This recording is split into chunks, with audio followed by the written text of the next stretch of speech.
Está el señor Marcelo Pocavida con nosotros. ¿Cómo estás, Marcelo? ¿Qué tal, estimadísimo? Buen día, ¿cómo va todo por allí? Bien, ¿vos? ¿Cómo Bien, estás? aquí estamos, atentos esperando salir al aire, que hacía muchísimo que no charlábamos. Por eso siempre es un placer y una alegría. Contame cómo anduvo el circuito del libro, dónde estuviste presentando, qué devoluciones has tenido, porque el libro es fantástico, la verdad, dónde se puede conseguir. Bueno, ¿qué estuvo pasando desde el lanzamiento? Bueno, la guía del mal de Buenos Aires, la verdad es que ha sido más que satisfactoria, ¿no? La respuesta por parte del público. Ya vamos por una segunda edición.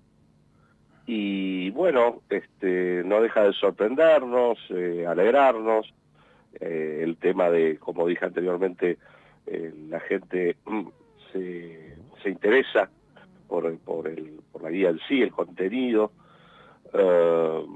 Yo he tenido en muchísimas ocasiones la oportunidad de darlo en mano, al ejemplar, y bueno, te encontrás con gente muy apasionada en el tema, público muy variopinto, algunos ligados con el tema del rock, otros no tanto, diferentes edades, algunos por cuestiones generacionales recuerdan algunos de los casos que allí se exponen, porque los tienen en su memoria, de su adolescencia, de su infancia, otros también porque recuerdan de revistas que tenían sus padres, o de programas de televisión, noticieros donde esos temas eran tocados. Así que bueno, es muy placentero, es muy agradable, ¿no? Encontrarse con un montón de gente interesada ya en la lectura, en el formato físico de un libro de estas características, ¿no? Por ese lado, esto. Y después a nivel prensa también ha llamado bastante la atención y ha tenido buenas críticas.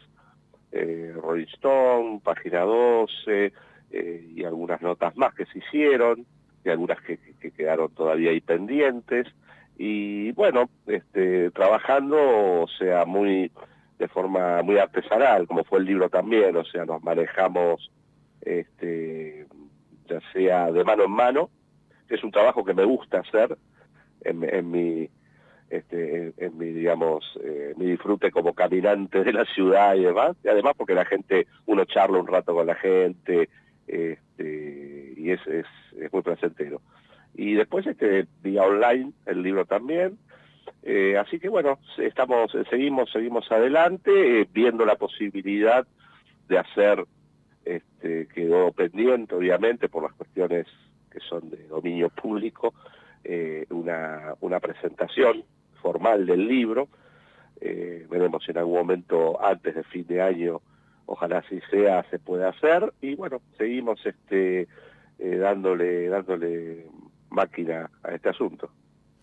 ¿Con qué andas fascinado últimamente, Marcelo? ¿Por dónde anda tu cabeza? ¿Con qué estás investigando? ¿Con qué estás...? Culinariamente siempre te veo muy bien, ¿no? Con grandes recetas. Deberías sacar un libro de cocina en algún momento. Sí, muchos me han dicho. Sí. Y estas épocas del año se prestan, ¿no? Yo soy más de las comidas invernales, de olla, digamos, de ese tipo.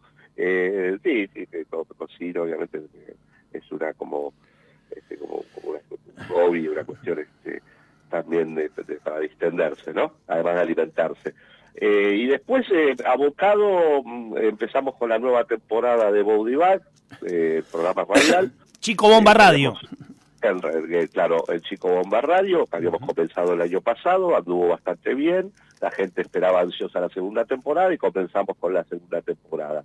Entonces, bueno... Hay que decir que además de los temas que tocan en Body Bag, la selección musical es exquisita, Marcelo. Claro, sí, le damos, le puntualizamos mucho, para aquellos que todavía no han escuchado el programa.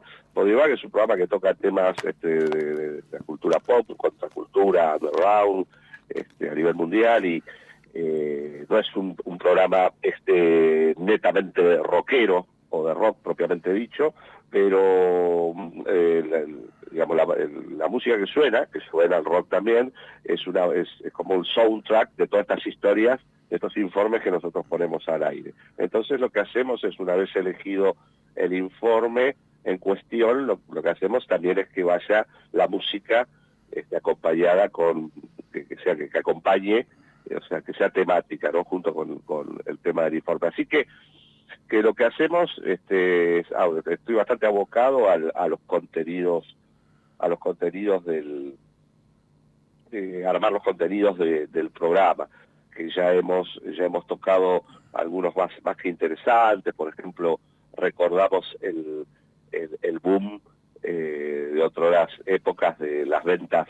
Bueno, también lo debes recordar, las ventas por catálogo, las ventas por correo, que se promocionaban mucho en las historietas que leíamos de niños.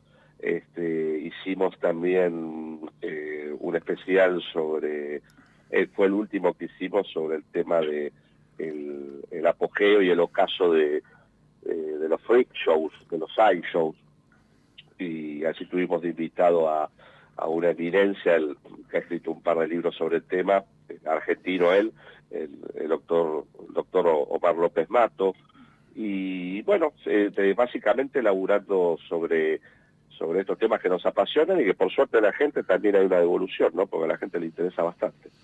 ¿Qué estuviste viendo este último tiempo? ¿O qué estuviste leyendo? Digo, después de haber parido este libro, Marcelo, de obsesiones de tantos años, ¿no? Que salen y surgen y saltan de las publicaciones que tenés en tu casa, de las lecturas que tenés en tu casa, esa lectura de culto, libros muy difíciles de conseguir, haber caminado tanto la ciudad y demás.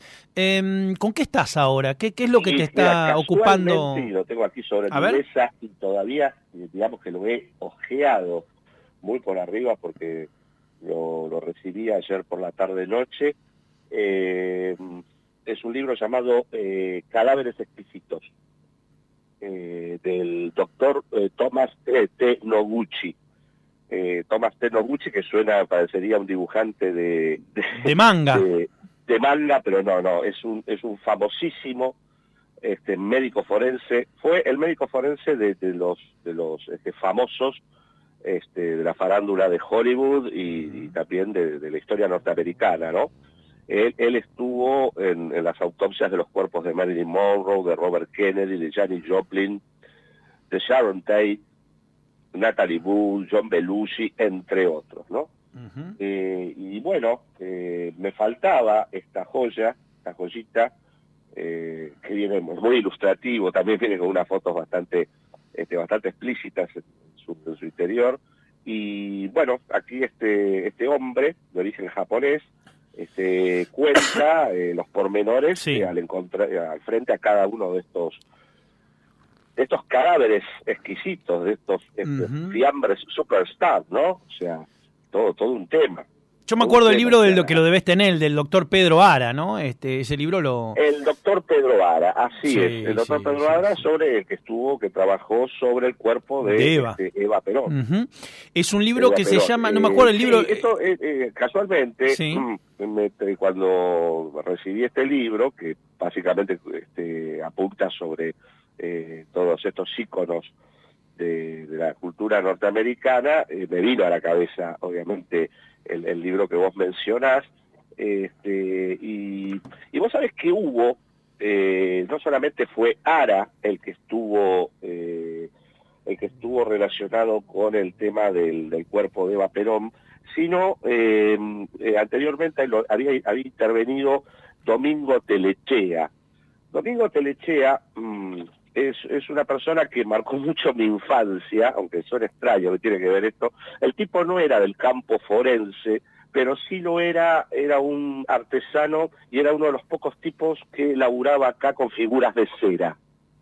Ajá. Que laburaba con figuras de cera. Y ya Telechea, yo conocí su trabajo porque allá por la década del 70, y hemos hablado más de una oportunidad con vos de esa época gloriosa editorial de la Argentina, nos marcó, se editaban, era el boom de los monstruos y las películas de terror, sí, y de los cómics de terror. Sí. Y se editaban aquí los cómics vía Estados Unidos, Vampirella y aquí se llamó Dr. Tetrick, era Creepy, ¿no?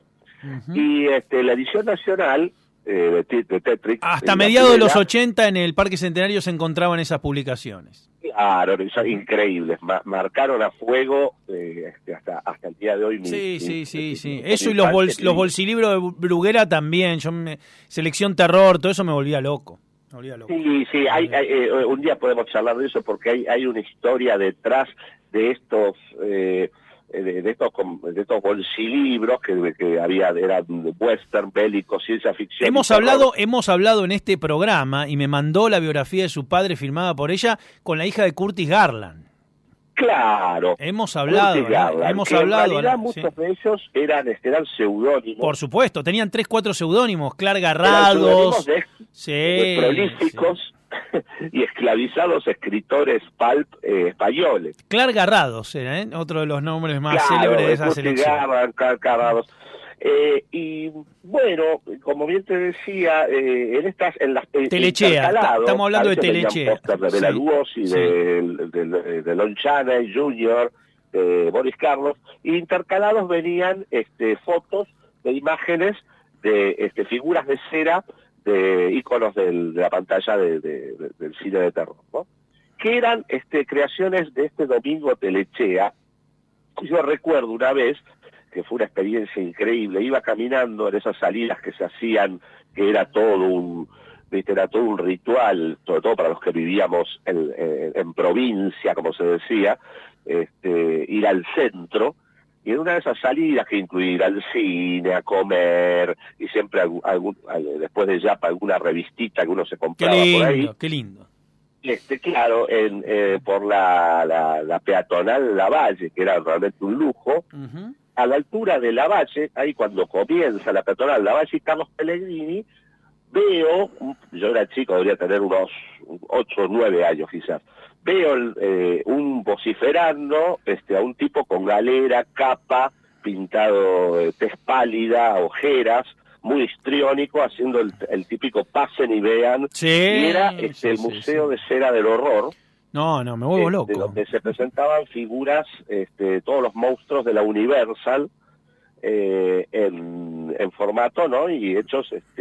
la momia, Frankenstein, todo único de cera, todo cera. Frankenstein, la momia, Drácula, el hombre lobo, los clásicos, el monstruo de la Laguna Negra.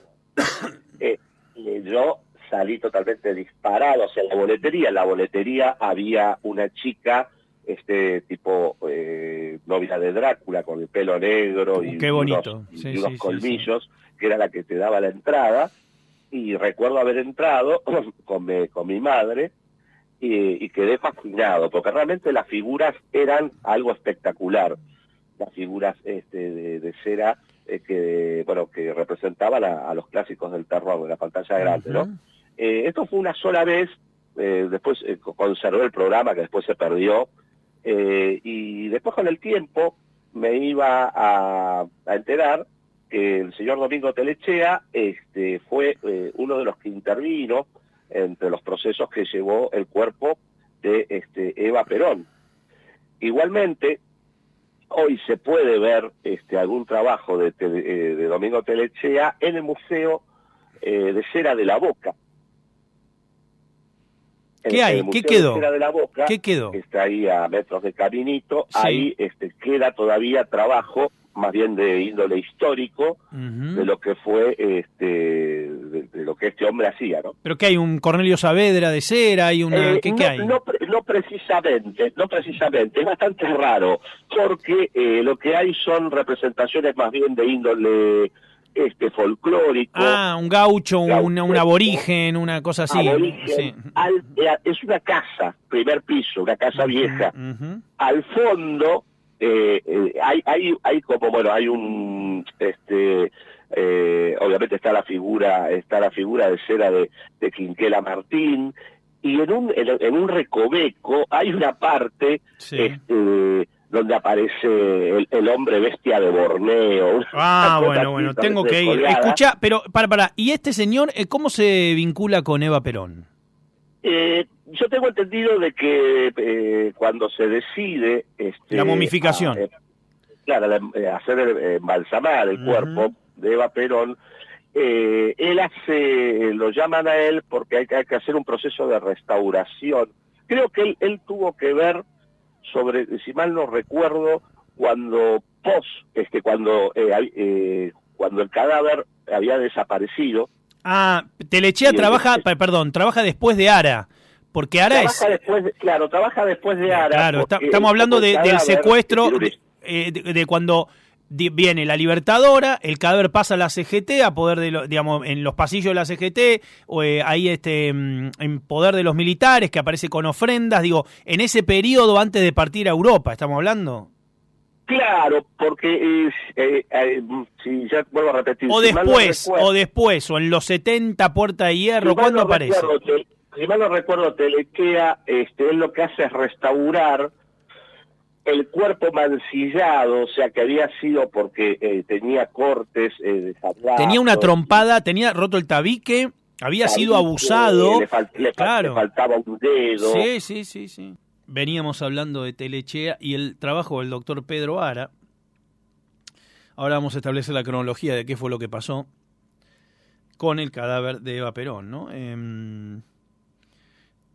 Hay un documental que pueden encontrar en YouTube, que no está en muy buena calidad, pero es muy bueno, bastante, sobre todo tiene mucha información, que se llama La tumba sin paz, o Una tumba sin paz, Eva Perón, Una tumba sin paz, donde el raíz del circuito del cadáver de Eva Perón está muy, muy bien narrado, está contado todo lo que pasa. El trabajo de Pedro Ara, que vino desde España, ¿no? El doctor Pedro Ara era español, un especialista para poder trabajar en lo que fue un proceso con una tecnología, digamos, forense, médica, de avanzada, ¿no? Para lograr esa conservación que siguió hasta nuestros días. Hay que recordar que la tumba Eva después es llevada a Europa, enterrada con otro nombre en un cementerio italiano. Marcelo, ¿estás ahí, Marcelo? Sí, disculpa. No, por favor, no pasa nada. Yo estaba un poco repasando lo que fue el derrotero del cadáver de Eva, ¿no? Digamos, cómo trabaja el doctor Pedro Ara, vienen los funerales, la Libertadora, la CGT, Europa en una tumba con un nombre italiano, finalmente lo recuperan, dicen milagro las personas del cementerio, porque cuando abren la tumba todavía se mantiene y se conserva. Vos decías que Telechea trabajó después de lo que fueron estos abusos y maltrato y profanación del cadáver por parte de los militares. Totalmente, él fue lo que hizo la restauración de ese maltrato, esas heridas infligidas sobre el cuerpo.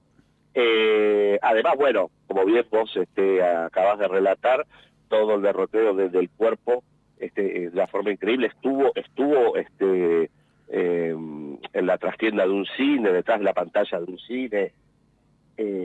Y además hay una, bueno, eso es un tema aparte, ¿no? Sería para una charla aparte, toda un aura maldita, no, claro, caponesca. Y bueno, pero a mí lo que me fascina en un punto en estas historias es como nunca nadie lo destruye, ¿no? Es como, vos fijate que pasa esto de esté en manos de amigos o de enemigos, o sea, esté en adoradores o en detractores, nunca nadie lo destruye. Es un poco el sino que tiene, qué sé yo, la lanza de Longuinos, la puerta de la casa de los crímenes del clan Manson, son objetos, ¿no? de un museo mítico, o que podrían estar en lo de los demonologistas Warren, pero nunca les pasa nada, son cosas que atraviesan la historia, ¿no? Y sobre todo en el caso estamos hablando de un cuerpo o parte de algún cuerpo, sí. Es algo como una cuestión, es un sentimiento cuasi necrófilo, ¿no? ¿Sabes qué? Me acuerdo también partes de sus víctimas, sí. Y cosas por el estilo. Me acuerdo del cerebro de Kennedy, que también tuvo investigaciones, fue sometido, se investigó, se pesó, un montón de cuestiones que excedían simplemente la cuestión forense de dictaminar el ataque, el crimen y demás, sino también cierta fascinación alrededor. No, Totalmente. Acá casualmente estiré mi mano a la biblioteca que tengo, una biblioteca que tengo acá al costado, y a colación de lo que me está diciendo, saqué el libro Mi vida con los asesinos en serie, de la doctora Helen Morrison. Helen Morrison fue médica, psiquiatra forense, fue una de las más avesadas en el tema de la problemática, ¿no? Del asesino serial, de meterse en la vida, en la mente, perdón, de los asesinos en serie. Y bueno, ella inspiró el personaje de Clarice Starling del Silencio de los Inocentes. Claro, claro. Y cuando comienza el prólogo de este libro, empieza con una anécdota que estaba limpiando el garage de su casa, el típico garage norteamericano, lleno de bicicletas de los niños, juguetes, Sí. Cuestiones de jardinería, bueno, todo lo que una guardilla se puede meter con el paso del tiempo también, algunos informes de ella de trabajo, y en un momento, en una de las cajas que saca, se había olvidado completamente, hay un frasco.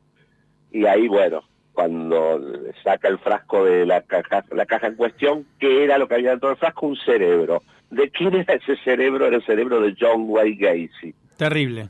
De Pogo, del payaso Pogo. Hola, sí. Sí, de Pogo. Claro, de Pogo, el payaso asesino.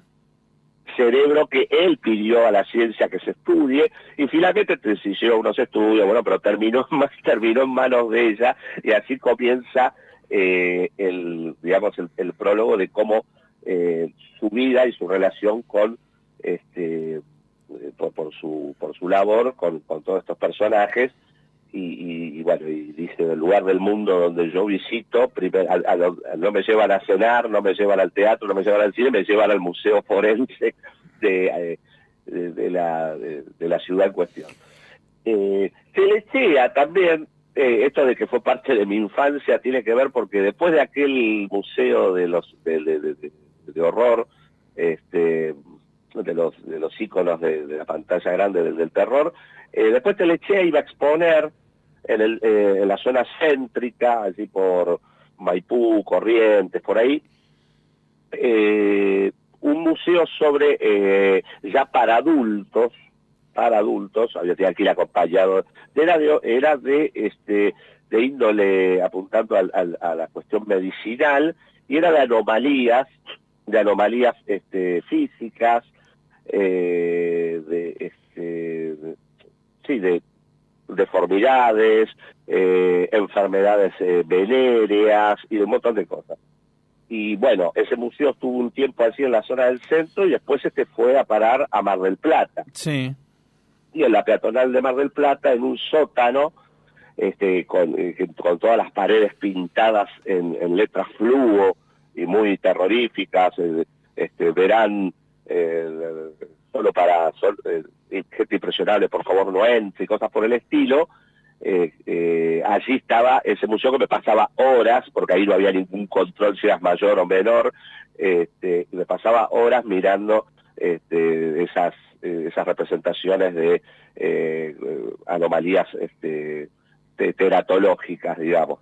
Así que después Telechea comentaría de que muchas de esas cosas, él se fue a vivir a Brasil, si no ha fallecido aún, creo que reside en Brasil, y muchas de esas cosas, por ejemplo, las figuras de cera del Museo del Horror de la Universal, terminó en un parque de diversiones brasileño, que luego se prendió fuego, y las figuras se salvaron, pero fue a parar un galpón, y después él las perdió el rastro de ellas, y bueno, cosas por el estilo. Hoy lo único que queda de su obra es lo que se puede ver en el Museo de la Boca.